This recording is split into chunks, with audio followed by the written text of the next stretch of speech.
Al-Muallem affirme « Aucun pays dans le monde ne recourt à l'arme de destruction massive contre son peuple. Toute personne accusant l'armée arabe syrienne d'avoir utilisé l'arme chimique doit présenter une preuve sur cette accusation. »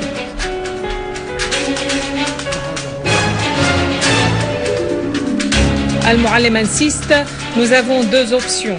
En cas d'une frappe militaire, soit la capitulation, soit l'autodéfense. Et nous défendrons avec tous les moyens disponibles. »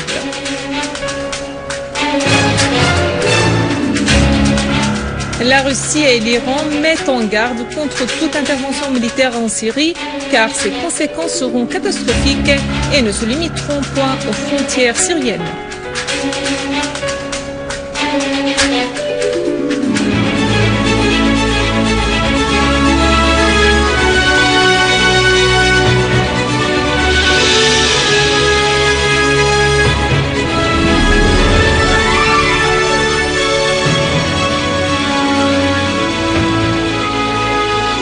Mesdames et messieurs, bon après-midi et merci d'être avec nous.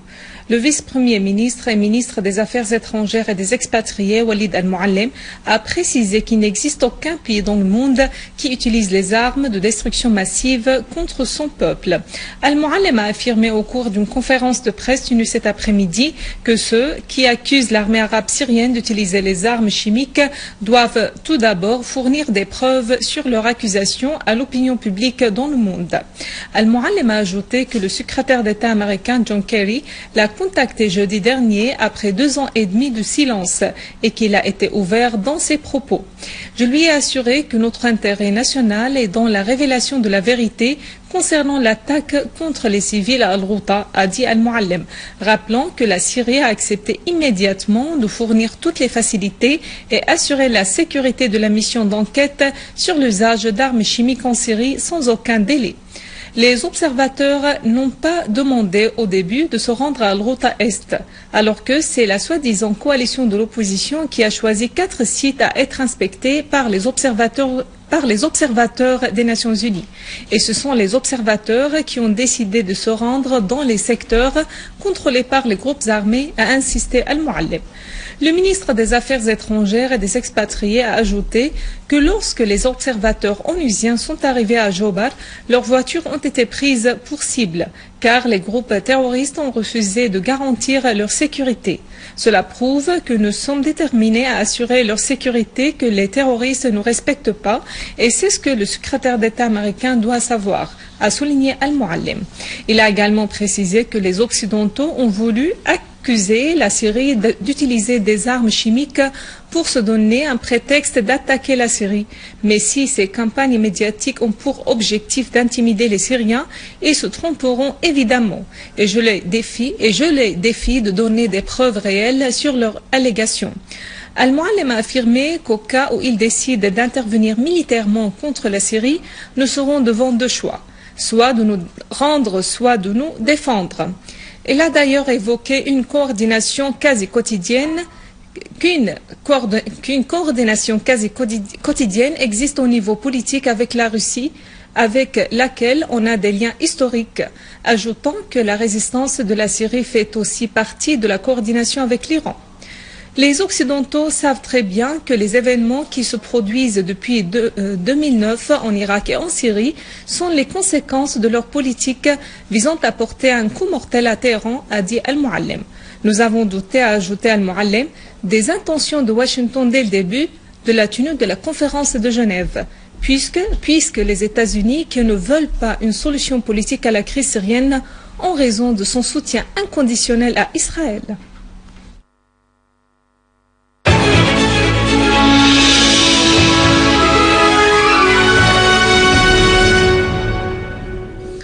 La Russie a appelé les États-Unis et d'autres pays à favoriser la raison vis-à-vis de la Syrie, estimant que la recherche de différents prétextes pour intervenir militairement en Syrie sans recourir au Conseil de sécurité se soldera par une catastrophe.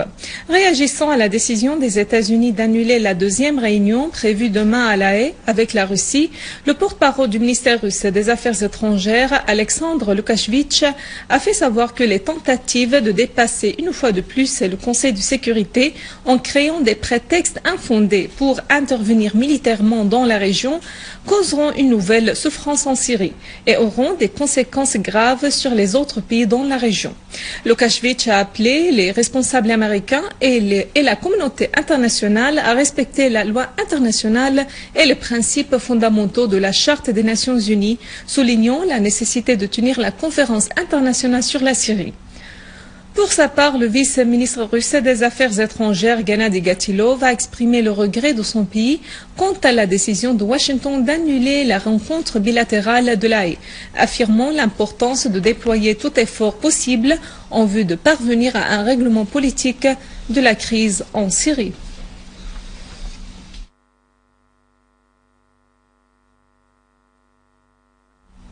L'Iran a déclaré que les conséquences de toute action militaire contre la Syrie dépasseront les frontières syriennes et auront des répercussions sur toute la région.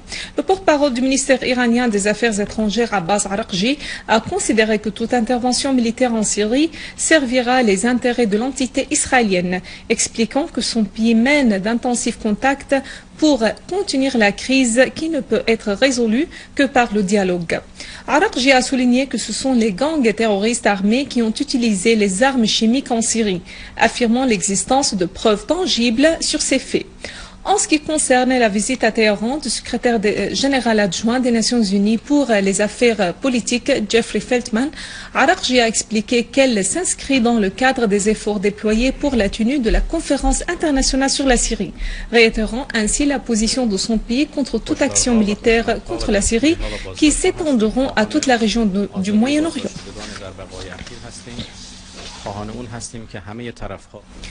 Des députés jordaniens ont condamné la réunion des commandants en chef des armées étrangères et arabes en Jordanie, soulignant que cette réunion ne vise qu'à conspirer contre la Syrie.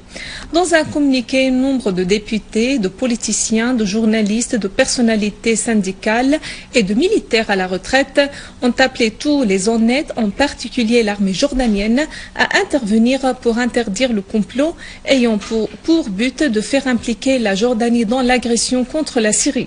À noter que cette réunion a été tenue simultanément avec les nouvelles véhiculées par des médias arabes et étrangers sur la facilitation par la Jordanie de l'envoi d'armes aux groupes armés en Syrie. La Russie a envoyé aujourd'hui un avion portant à bord 20 tonnes d'aide humanitaire au peuple syrien. À noter que cette cargaison d'aide s'ajoute aux autres présentées par le peuple russe pour soutenir le peuple syrien. Ces aides ont été collectées via des individus auxquels avaient participé des individus et des organisations sociales dans les différentes villes russes en signe de solidarité avec le peuple syrien. Le comité central du mouvement Fath al-Intifada a déclaré que l'escalade médiatique et la désinformation accusant la Syrie de l'usage d'armes chimiques ne constitue qu'un moyen de pression et d'intimidation en prélude à une agression militaire occidentale contre la Syrie. Le comité a précisé dans un communiqué que tout régime arabe qui participerait à ce complot sera déshonoré à jamais et portera la responsabilité envers la Syrie qui a toujours soutenu la cause arabe. Sur le terrain, l'armée arabe syrienne a détruit à Homs des rassemblements de terroristes à l'est de la mosquée de Abdullah bin Masoud et à l'étendue de la rue d'Al-Dhahabi dans le quartier de Babhoud et dans le quartier de Jouret al-Shayyah.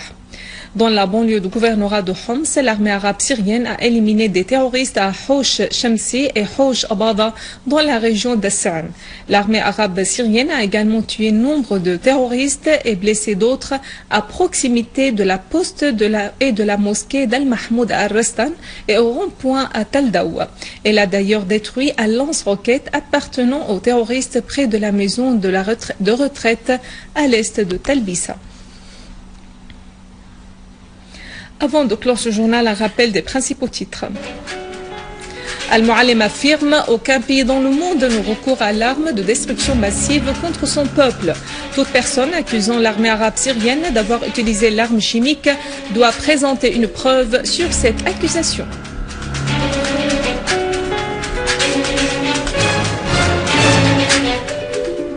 Al-Muallim insiste, nous avons deux options en cas d'une frappe militaire, soit la capitulation, soit l'autodéfense.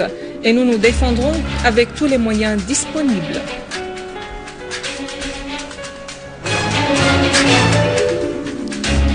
La Russie et l'Iran mettent en garde contre toute intervention militaire en Syrie car ses conséquences seront catastrophiques et ne se limiteront point aux frontières syriennes. Mesdames et messieurs, c'est la fin de notre édition. Pour la revoir, visitez notre site web syriaonline.sy. Merci à vous, merci à toute l'équipe de rédaction et de technique. Au revoir.